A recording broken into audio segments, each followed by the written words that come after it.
Hello, welcome to day 6 of our Teen Purity Challenge for Parents. Today, our challenge is on purity hobbies. Yeah. Okay, so the teen's brain loves excitement, fun, and adventure.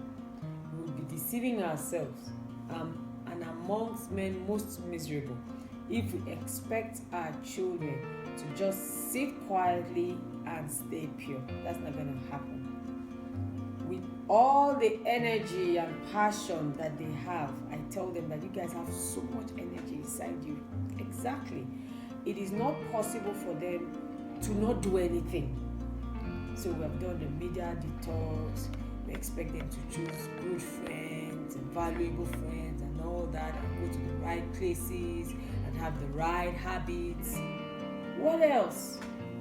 What do they do with the energy, the passion, the things that they love? How do they constructively um, use it or channel it in a way that it is beneficial first to themselves? Our teenagers must understand that time is life. Every time they have is equivalent to the life they're spending on earth. And so how they spend it is very important. Now there are two main aspects of these hobbies and habits I want to talk about, which our children and teenagers can engage productively in. The first is very important to me, very dear to my heart, is a passion business. Someone is saying, no, let my children just face the academics. Hold on. Yes, they'll read. Yes, they'll study, do career and everything. But while they are growing up, they need to get involved in something that they love. And please, this is not just about starting a business as such. It's also about building skills, discovering their talents. Now, this is where you help your child discover or build skills, like I said, to help them start or run their own small businesses. It could also just be a talent discovery where you help them harness that talent that they have already, that thing that they love so much. These skills and talents can differ for each child, of course, but the feeling of fulfillment is the same for every child. When they discover something that they love to do, no matter how small or insignificant that it looks, there's this great fulfillment that it brings. The advantage of this is that it keeps your child busy and productive or productively engaged at all times. Idle time is your teen's worst enemy. Idle time is your teen's worst enemy. More so, doing something they love still releases dopamine, which keeps them going back for more. Now, dopamine is the hormone that is secreted also when they do things like drugs, when they take alcohol, when they go out for parties, when they do risky things. That hormone is released, they're excited, so that's why they keep doing it. And then you're saying, can't you see that this thing is risky? Can't you see you're destroying yourself? No, they can't see. And even though they can see, that feeling of, oh, I feel so good. When I watch porn, man, I feel really good. That is what, so more dopamine is released, not the same quantity, more. That's why, for example, teenagers are addicted to porn, masturbation. Because when they do these things, dopamine is released in a higher level. So they keep doing it, going back and going back. So that is why you must replace that. They must do something that will release that hormone as well. For some people, dopamine is released when they read a good book. Seriously speaking, they are high. They are high on books. So they keep reading and reading and reading, and you see them reading everywhere, including the kitchen. So it's your duty to help them discover what this is. The time for engaging in porn and other risky behavior is now reduced or almost completely eliminated without too much of lecture. Without you coming again and they're rolling their eyes like, mom is back. Let them just get involved in something that they love to do. Even though they don't completely stop the risky behavior initially, after some time they'll get tired. When they are finished using their energy in doing something they love, by the time they come back, the phone that is the reason for fights between you and them, the phone will be there and they'll be sleeping because they are tired, having engaged so passionately in what they love to do. Another thing with this passion, business, or hobbies is that it could change their desires. Suddenly, a desire and a need to fulfill purpose emerges. A desire to fulfill the vision that they have seen emerges. So every day you're dropping your child in that place, he's doing the activity that he loves to do, and you think that you're wasting your time. No, you're gradually introducing a vision. I know a coach, a parent coach, whose son has begun his juice business and is doing well. Every day he wants to do it. Know that your children are not too young. 8 years, 9 years, 10 years, doesn't matter how small it is, just encourage them to be productive, to be doing something with their hands and with the skills, the natural talents that God has given to them. Now, the second thing that we can do when we're trying to create purity hobbies for our children is to be conscious of the environment, community, association that our children grow up in or find themselves in. This sure can have a very huge impact on them and their purity journey, of course. A lot of the values that we celebrate at home can also be re-emphasized in these communities or associations. Many times, this causes a serious awakening or reawakening and becomes like a lifelong programming in our children's life. You can't shield them forever. You can't shield them from the world. Rather, help them, shape them in a way that is right by ensuring that they are in the right places. They can choose the right places where they can be influenced positively. So, for example, you talk about how people dress indecently, and even in your home, when you guys are going out, when you're abroad, when you travel, when you're away from your base, whether people are watching you or not, you know that you have a value of covering. You dress trendy, but you cover the places that are supposed to be covered. Imagine your child going to maybe his fellowship group or a mentoring club or one other group or association, and then it's reiterated there in a manner that he accepts. He's like, oh, it's the same thing my mom is always talking about. We talk about porn, and then he goes to a group and then he meets someone. Like, I remember the first teen mentoring boot camp that we had, and then one of the mentors came and spoke to them about how he got involved in some kind of risky sexual behavior and where it landed him. By the time he finished the class, all of them, especially the boys, were in awe. But these are things that their parents have been telling them, just like, oh, daddy and mommy, you guys are always just, on this issue. But it's usually very good to hear from someone else. I also remember another teen mentor, teacher this time, speaking about his experience in a cult group. And it made so much sense. That is why it is important for us to not be the only voices of influence. I would say it again. You cannot be everything to your child. No, you can't. So where you keep your children, where you allow them go to is very, very key. I'm not saying allow them go anywhere. I'm not saying allow them go everywhere. But I'm saying that wherever you have approved for them to go to must be a place that is purity compliant, or at least is not anti-purity compliant. Now, recently I heard about a helicopter mother who suddenly started to allow her children out of her sight. She never used to. Never. They would not go for any teens, conferences, seminars, nothing. She just said they should stay right in her house and learn everything from her house. And of course, she saw that as the days went by, her children were becoming really very naive and gullible. So she started allowing them to go out and hear for themselves.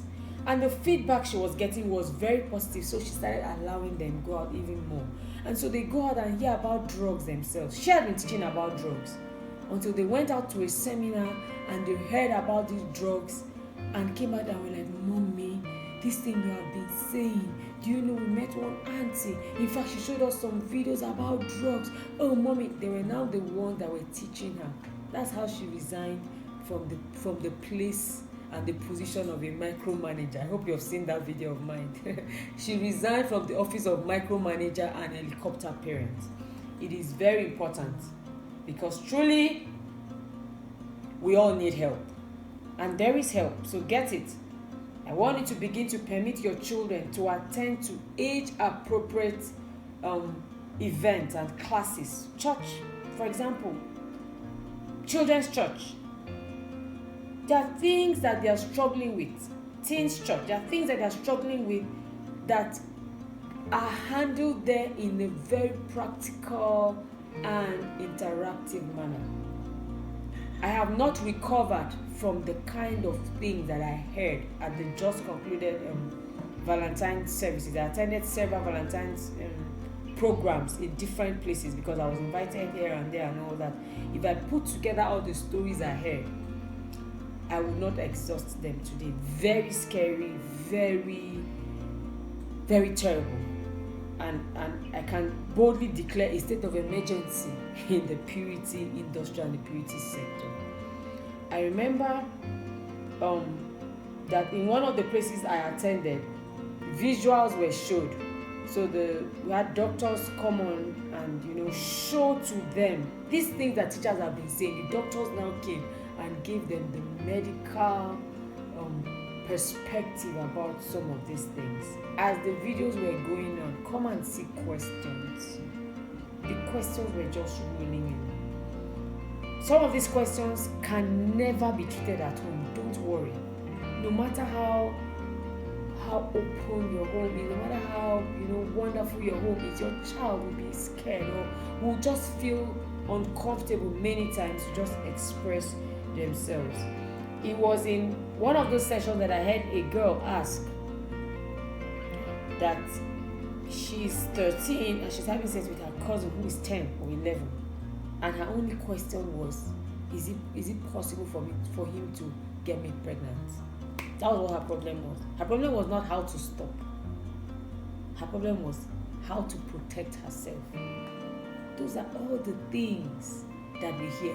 Whereas her auntie or her mom who she's staying with was in church that day. Imagine if that child was not in teens church. How would she even get to begin to speak up or begin to find, at least now we even know what her problem is and we can take steps to help. So please stop pulling your children away from that. When there is boot camp, please allow them to come. Don't say no, my child will go to the boot camp and she'll get spoiled. They'll go and influence them there. You cannot keep them away from everywhere and from the places and sources of help. Even for your older children, encourage them to be planted in great groups. When they are away from it, they are in school, let them join a good fellowship and an association that is tested and trusted. Not everyone. I remember when I was in school, and I'm sure you guys had similar experiences. There are some fellowships where the head of fellowship is sleeping with the assistants. I'm not talking about those kind of groups. My fellowship, I was blessed. My fellowship and association was a great one. We held ourselves accountable, and for the 4 or 5 years I was in that fellowship, there was not one scandal. Recently I heard that it's no more too good, it's no more that good. But then I tell my teenagers, don't just get carried away. Oh, this is a very spiritual fellowship. In fact, that fellowship, the way they pray, the way they fast, the way they pray in tongues. No, I tell them, listen, watch out, be purity conscious. If you go to that fellowship and you're seeing two aside, this person is sleeping over at sister, this person's place, leave. They must not be in every fellowship. Okay, now remember also that these places must also be a source of succor, must be a source of encouragement, must be a place that will help them know what to do when these temptations, when these urges and all that comes. It must be a safe place for them. Another place that our children can, should be encouraged to be or belong, another kinds of group, clubs, groups, whatever, mentoring clubs, book clubs, gender initiatives. Like we have at the Responsible Teens Academy, we have the Boys Lounge, we have the Girls Spa. I know of Save the Boy Initiative. It's a program run by Ebuka. It's for boys only. Okay, watch out for these clubs and groups that have a godly inclination, and the heads of these clubs are tested and trusted. Aside from even the spiritual type, I know of a football club. My friend told me about a football club where her son belongs to that club. Yes, it's football, but the mentor there has turned it into a mentoring club. So when they come to play football every day, he takes out 30 minutes to 45 minutes to mentor them, to talk to them about good values, godly values, and then they will talk, and then they will pray, and then they will start to play their football.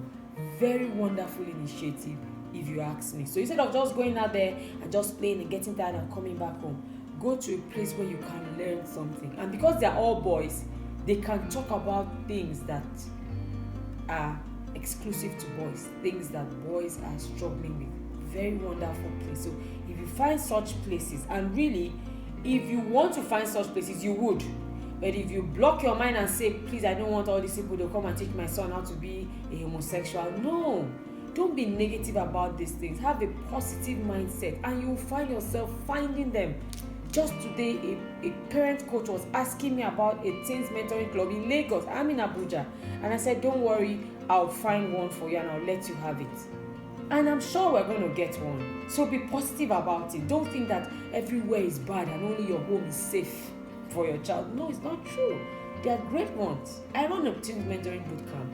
And trust me, it might not be 100% perfect, but it's almost near perfect. Why? Because God is the one that has called for it, and we have put things in place. We don't just go to camp and everybody just sleeps throughout the night. The activities that happen on camp will not let you go somewhere and do one. When I hear things like when the people come to camp, they are somewhere touching themselves. How are you going to touch when the activity is bumper to bumper and the mentors are everywhere watching out for these things? We don't sit back and just assume that, no, these are spiritual children. No, we don't. We check them. Our eyes are on them 24/7. Okay, so these events, these programs will require a lot of sacrifice from you. Let me sound it as a warning. Stop expecting these things to be free. You're going to spend your money. You're going to spend your time. It's going to be inconveniencing sometimes, but that's the price that you have to pay. So please, don't consider it a waste of time. It is an investment. And so you will reap huge benefits sooner than you think. Okay, so what is today's challenge? Today, you're going to discuss about a passion business. What does your child love to do? Name it. What's the plan for them to start? What's the plan for them to grow it?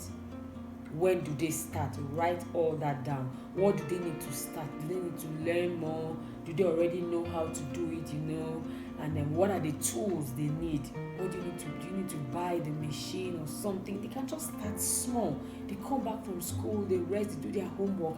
They go on to their little passion business, even though they'll be selling only to you and your spouse, or to the neighbors around, or to their friends in school. It's fine. If they need to go and volunteer somewhere to learn more, it's still part of the process. Allow them go. Number 2, look out for 2 or quality organizations. Name them, the gatherings, events that you want your children to get involved in. I hope that the Teens Mentoring Bootcamp will be one of them. We hold it every August, and we have children come outside Abuja for that mentoring bootcamp. It holds on the last week in August, so that from the camp, they are going to school all ready. There are other ones, there are mentoring clubs, there are book clubs. Just look around, ask around, ask your friends, ask your mentors, your pastors. Do you know of any book club, any Bible club around here that my child can join or can attend? It doesn't matter where it is, just be positive about it. Do your due diligence and allow them go on. You will see that they'll be better off for it. Okay, so thank you so much for being here with me on day 6. See you tomorrow. It will be the last day of our Teen Purity Challenge for parents.